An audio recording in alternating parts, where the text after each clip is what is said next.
हमारी ज़िंदगी में जो रिश्ते होते हैं वो कहीं न कहीं विश्वास की बुनियाद पर टिके होते हैं। और जब जब भी विश्वास कम होता है, कहीं न कहीं रिश्तों में खटास आ जाती है, दरार आ जाती है।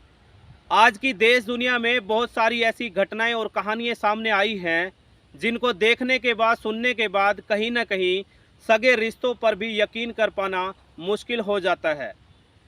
नमस्कार, आदाब, सत श्री अकाल, राम राम साथियों। मैं हूं आपका अपना सुशील कश्यप हरियाणा से। और आप सभी साथियों का मैं सर झुका कर के अभिनंदन करता हूं, स्वागत करता हूं आज की एक और नई वीडियो में, जो कि आधारित है एक सच्ची घटना पर। और सच्ची घटना के आधार पर बनाई गई ये कहानियों का जो सिलसिला है वो लगातार जारी है, निरंतर जारी है। उसी कड़ी में आप लोगों के समक्ष हाजिर हूँ लेकर के एक और सनसनीखेज घटना, जो कि साथियों घटित होती है देश की राजधानी कहे जाने वाली, देश का दिल कहे जाने वाली राजधानी दिल्ली में। और राजधानी दिल्ली का जो पूर्वी क्षेत्र है, यानी पूर्वी दिल्ली के अंतर्गत आते पांडव नगर इलाके में ही आज की हमारी ये घटना कहानी है वो घटित होती है। और घटना और कहानी की शुरुआत कुछ यूँ होती है कि पांडव नगर इलाके में एक परिवार है जिसमें मुख्य तौर पर घर के मुखिया के तौर पर बुजुर्ग है जिसका नाम है अंजन दास। उसका लड़का है अमित, और उसकी एक पत्नी है, और साथ ही साथ उसकी पुत्र वधू भी है, और एक इसकी बेटी है जिसके पति की कुछ दिन पहले ही मौत हो चुकी है। यानी कि उसकी जो विधवा बेटी है वो भी उसके साथ पांडव नगर इलाके में ही रहती है। और होता कुछ यूँ है कि जो अंजन दास है, घर का मुखिया है, वो आए दिन प्रतिदिन दारू का सेवन करता है, हद से ज़्यादा दारू पीता है। और कहीं न कहीं उसकी इस नशे की लत ने घर के व्यवहार को, माहौल को बिगाड़ करके रख दिया है। और वो जब जब भी शाम को दारू पी करके आता है, कहीं न कहीं घर के पारिवारिक सदस्यों के बीच में मनमुटाव पैदा हो जाता है, लड़ाई झगड़े तक की नौबत आ जाती है। और होता कुछ यूँ है कि जो अंजन दास है, उसका अपनी बेटी के साथ और पुत्र वधू के साथ जो आचरण है, व्यवहार है, वो कुछ उस तरीके से नहीं है जिस तरीके से एक पिता का अपनी बेटी के साथ आचरण होना चाहिए, एक पिता का अपने पुत्र वधू के साथ होना चाहिए। तो कहीं न कहीं जो अंजन दास है, उसका जो आचरण है वो ठीक नहीं है। उसका जो इरादा है, मानसिकता है अपनी बेटी को लेकर के, अपनी पुत्र वधू को लेकर के, वो बिल्कुल भी कतई भी सही नहीं है। वो कहीं न कहीं इस मौके की फिराक में रहता है कि कब वो अपनी बेटी को हवस का शिकार बनाए, अपनी पुत्र वधू को हवस का शिकार बनाए। कहीं न कहीं उसका जो आचरण है वो बिल्कुल भी ठीक नहीं है। और एक दिन वो मौका पा कर के अपनी सगी बेटी को ही हवस का शिकार बनाने लगता है, उसके साथ तमाम तरीके की गलत हरकतें करने लगता है। और तब कहीं जाकर के जो उसकी बेटी है उसका विरोध करती है, विरोध दर्ज कराती है और बोलती है कि पिताजी शर्म करिए, मैं आपकी सगी बेटी हूँ और आप मेरे साथ ये क्या कर रहे हैं। लेकिन उस विधवा बेटी का जो शक है अपने पिता को लेकर के तब और ज़्यादा पुख्ता हो जाता है जब वो अपनी खुली आंखों से अपने पिता को नींव वस्त्र, यानी आपत्तिजनक स्थिति में अपनी सगी भाभी के साथ देख लेती है। और जब इस घटना और कहानी को वो अपने भाई और माँ के साथ शेयर करती है तो कहीं ना कहीं एक बहुत बड़ी योजना पर काम करने लगते हैं, कहीं ना कहीं एक बहुत बड़ी प्लानिंग और रणनीति तैयार की जाने लगती है। और एक दिन होता कुछ यूँ है कि जो घर का बेटा है उसको ये पता लगता है कि जो उसका पिता है वो उसकी ही पत्नी के साथ और अब उस लड़के की बहन के साथ ही गलत है, गंदी नज़र रखता है। तो कहीं ना कहीं वो भी गुस्से से तिलमिला उठता है और कहीं ना कहीं अपने बाप को ख़त्म करने की, हत्या करने की फिराक में रहता है, तमाम योजनाओं पर काम करने लगता है। और एक दिन मौका पाकर के वो घर की महिलाओं को, यानी अपनी बहन को और अपनी धर्मपत्नी को कहीं दूर भेज देते हैं। और जैसे ही उसका वो बुजुर्ग अंजन दास नाम का पिता घर पर आता है, वो नशे में चूर था, बहुत ज़्यादा मात्रा में उसने शराब का सेवन किया हुआ था।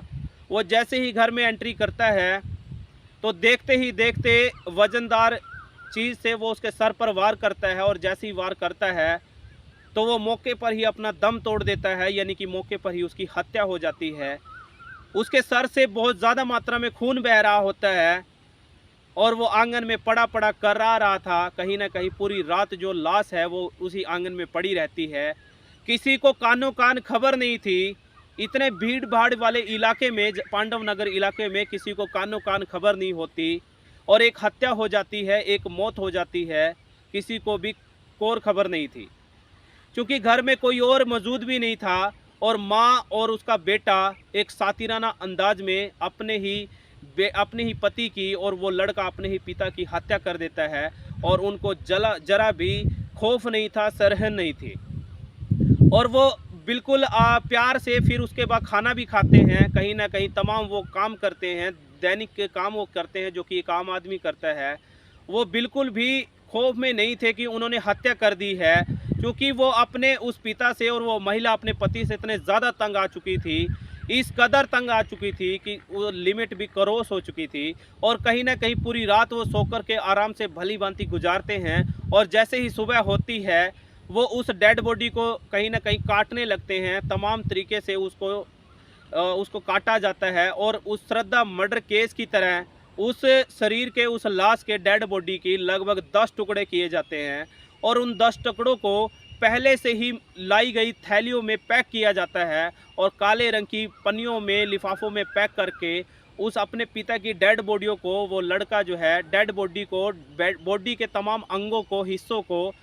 पन्नी में भर करके वो फ्रिज में लगा देता है। और सुबह जब वो देखते हैं कि पूरे घर में खून बिखरा पड़ा है, जगह जगह खून के धब्बे हैं, तमाम वो निशान हैं जो हत्या के दौरान आए थे, तो कहीं ना कहीं उसके बाद फिनाइल से पूरे घर को साफ़ किया जाता है और तमाम उन सबूतों को नेस्तानबूत किया जाता है, मिटाया जाता है, ताकि किसी को भी खबर ना लगे, किसी को भी कानो कान खबर ना हो।